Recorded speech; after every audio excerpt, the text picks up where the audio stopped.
I paid for their holidays, bills, and even the New Year's party. But when I arrived, the sign on the door said, "No drama in 2025. Stay home, cash machine." I stood in silence, left one final gift on the step. And by morning, their screams said it all. I paid for their holidays, their bills, and even the New Year's party. The tickets, the hotel, the catering, the fireworks that lit up the backyard like a luxury lifestyle post on Instagram. All on me. And I didn't mind. I really didn't. Until I saw the sign. No drama in 2025.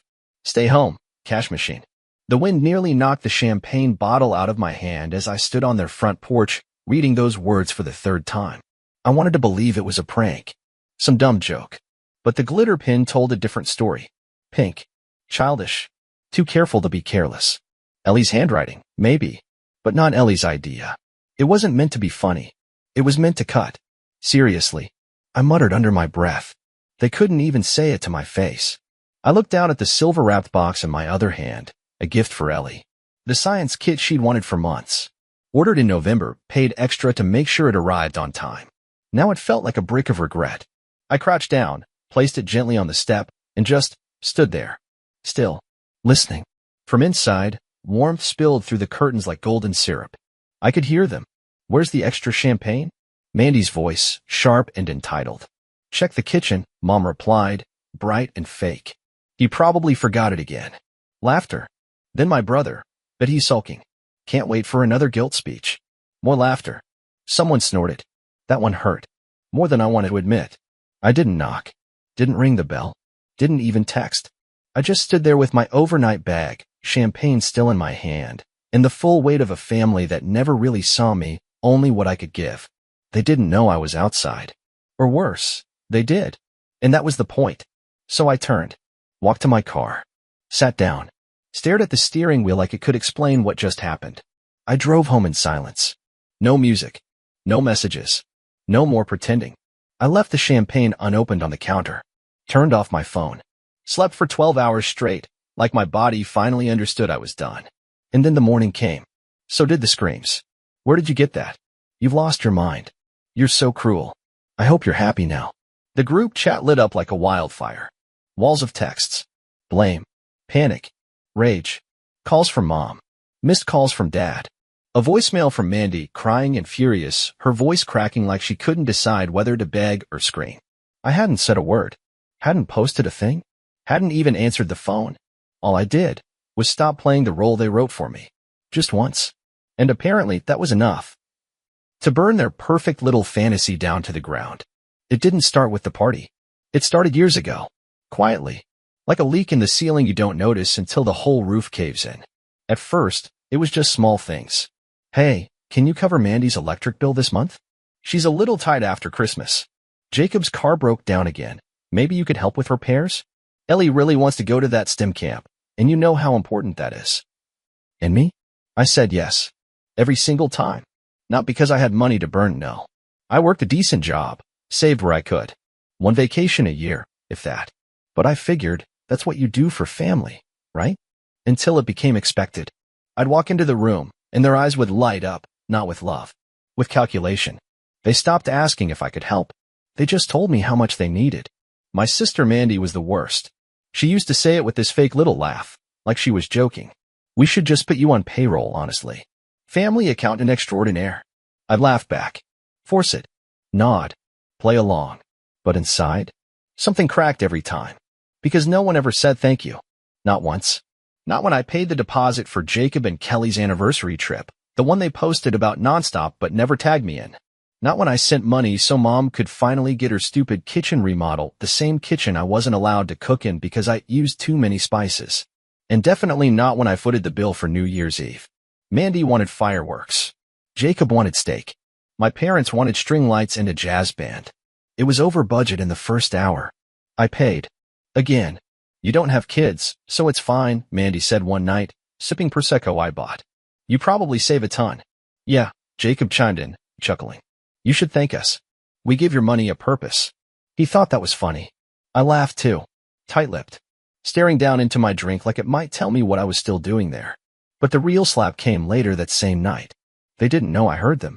I had stepped outside for a call, work stuff, and when I came back in, I stopped just short of the kitchen. Their voices carried. He's getting weird lately, Mandy said. Like, always watching. Like he's waiting for something. Maybe he wants a medal, Mom added, dry as toast. For doing what family is supposed to do. Then Jacob's voice, low but smug. He should be grateful we let him in. He's basically our pet wallet. Pet wallet. I don't remember setting my glass down. I just remember walking straight past the door and right into my own personal clarity. I wasn't family to them. I was function. The cash machine. The problem solver. The background character in their golden lives. And when I stopped being useful, they'd toss me out like a burned-out light bulb. The signs had been there for years. Like when Dad called me selfish because I didn't want to pay for Ellie's private school application fee after already covering her last 3 semesters. Or when Mom snapped, "Don't be dramatic," after I asked them to please just let me skip one Christmas because I was burned out, broke, and borderline depressed. Or the time Mandy accused me of being too proud to ask for help while she drank imported wine I paid for. You know what kills a person? Not the big betrayals. It's the slow rot. The daily digs.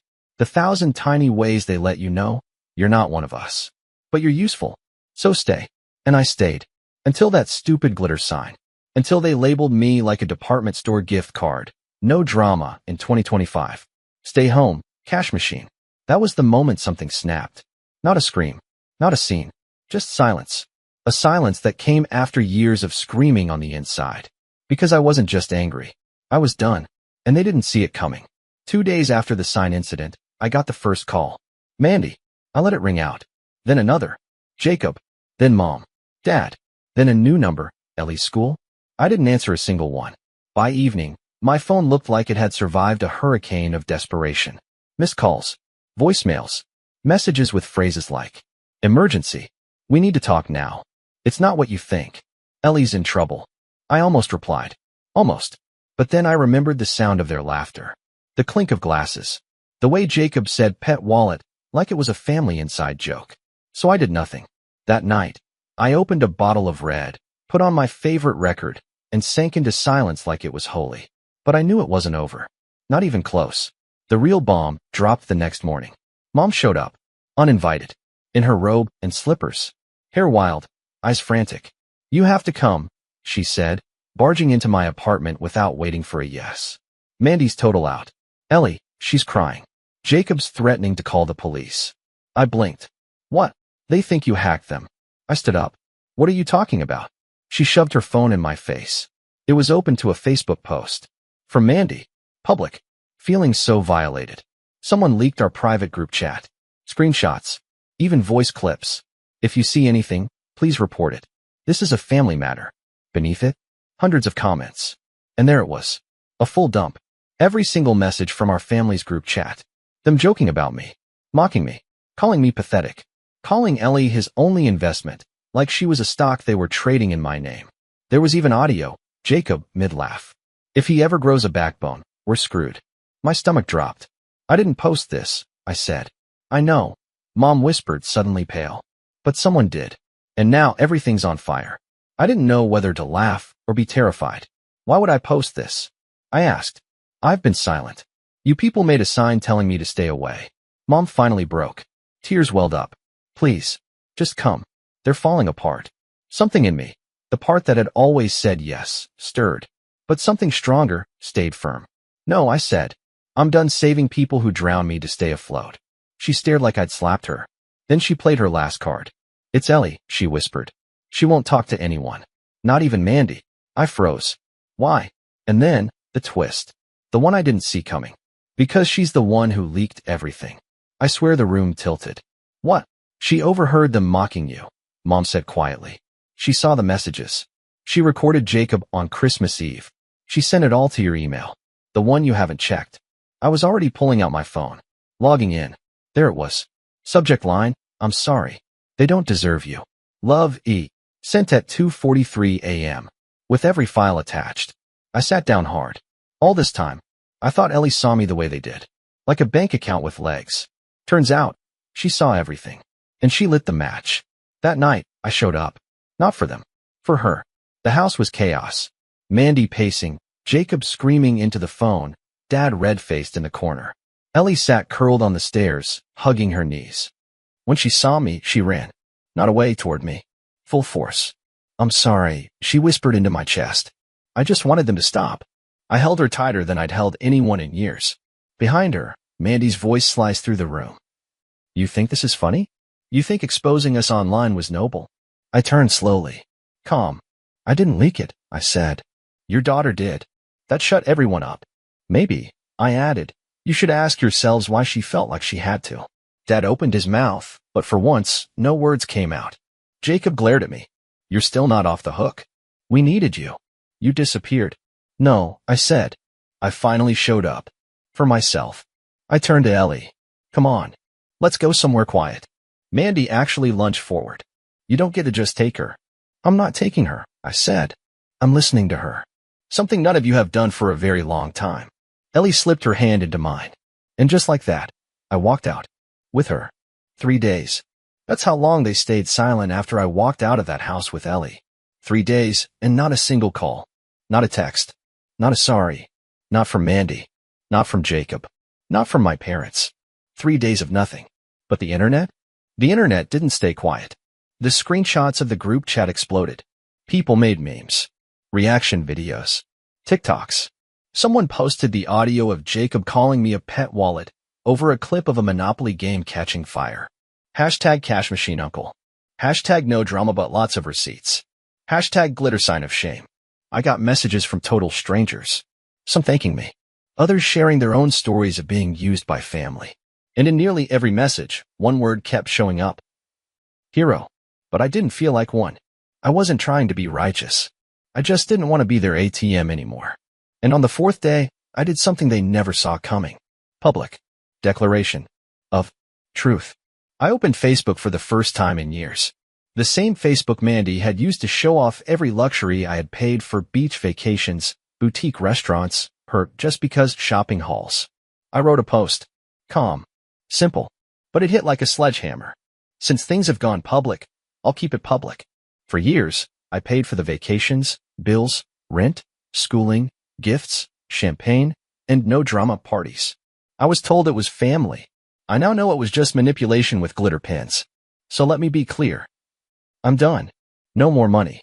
No more bailouts. No more covering for grown adults who mock me behind my back while cashing my support like a paycheck. If you're looking for the cash machine, try an actual bank. I'm closed. I hit post. 5 minutes, 78 likes. 10 minutes, 124 comments. 30 minutes, my phone was vibrating nonstop. It had begun. The first to crack, Mandy. She DM'd me almost immediately. Take it down. You're humiliating us. I replied without hesitation. Good. Now we're even. Next up, Jacob. You think this is funny? You've just cut off your own family. No, I wrote. I just finally stopped funding a circus where I was the clown. Then came MOM, tears and guilt. She called, voice quivering. You know this is all being blown out of proportion. We didn't mean it like that. We just got carried away. You called me a financial burden. That's not carried away. That's deliberate. Okay. I'm sorry. We all are. But we didn't expect you to overreact like this. It was just a joke. Then keep laughing, I said. Just don't expect me to pay for the punchline anymore. And I hung up. That's when the real broke loose. Mandy lost a brand deal. One of the lifestyle brands she partnered with issued a public statement. We do not support bullying or emotional exploitation, especially within families. Her influencer career? Dead on arrival. Jacob had a meltdown. Apparently, Kelly found out everything. The messages. The recordings. The years of manipulation. She called me quietly one night. Her voice was soft, but tired. I always saw how they treated you. I just didn't know how deep it went. I was scared to say anything. Pause. But thank you for taking Ellie. She's the only one in this mess brave enough to tell the truth. My parents were furious and alone. Without my financial help, their golden years became gray real fast. No more monthly transfers. No more all-inclusive holidays. No more surprise checks just to help out. Their friends started asking questions. Did you really treat him that badly? Is it true what he posted? We always thought he was just the quiet one. They were humiliated. And for the first time in their lives, they had no one to blame but themselves. And just when I thought it was over, a final message came in. Anonymous. No name. No profile picture.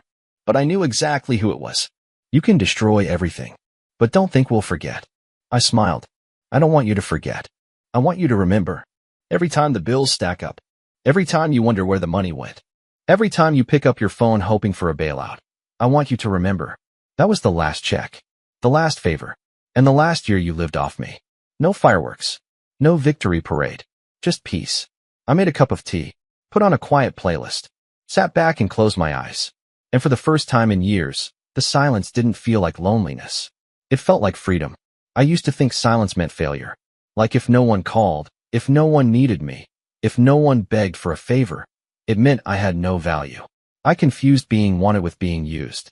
I thought giving meant I mattered. Turns out, I was wrong. Now, silence sounds like this. Birds outside my window in the morning. The soft hum of my kettle as I make coffee, for one.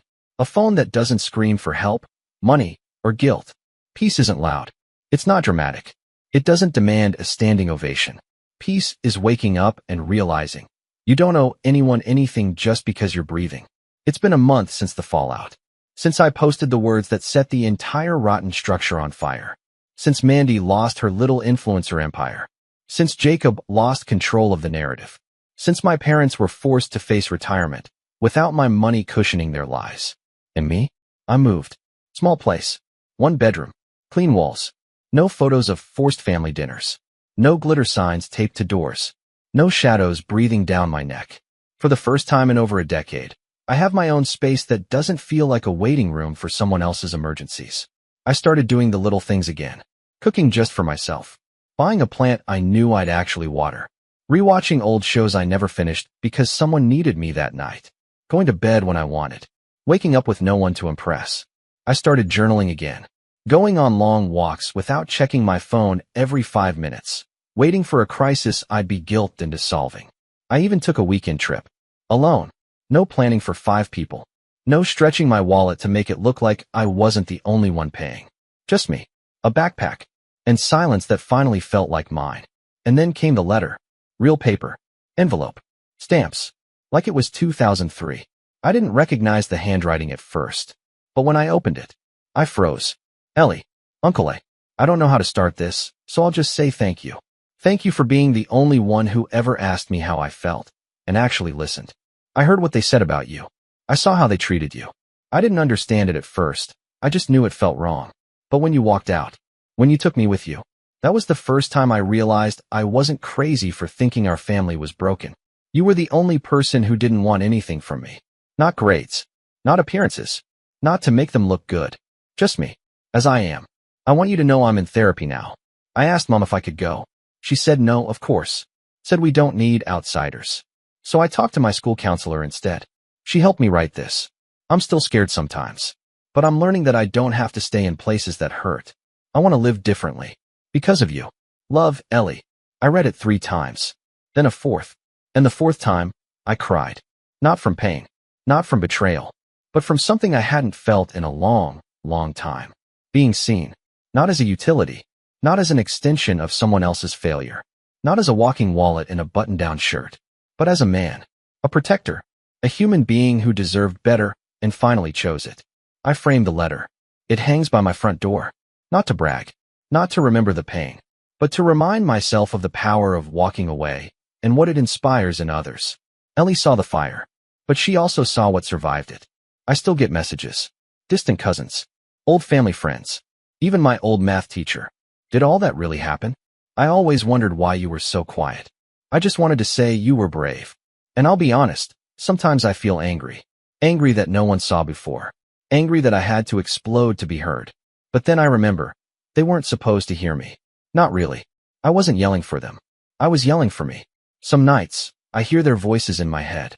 Jacob's smug, you should be grateful. Mandy's sharp little digs.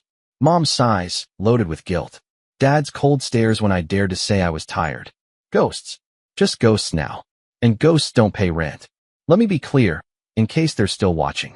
In case anyone out there still thinks they can twist the narrative. In case some distant relative wants to play devil's advocate. I'm not your emergency fund. I'm not your therapist. I'm not your backup parent. I'm not your ego pacifier. And I am not your wallet. I am a person. And I finally chose myself. So go ahead. Keep telling your side of the story. Call me dramatic. Call me cold. Call me selfish. Because for the first time in my life, I am selfish. And you know what? It feels amazing. I didn't lose my family. They lost their wallet. But I found my freedom, my voice, my life. And I'm never giving it back.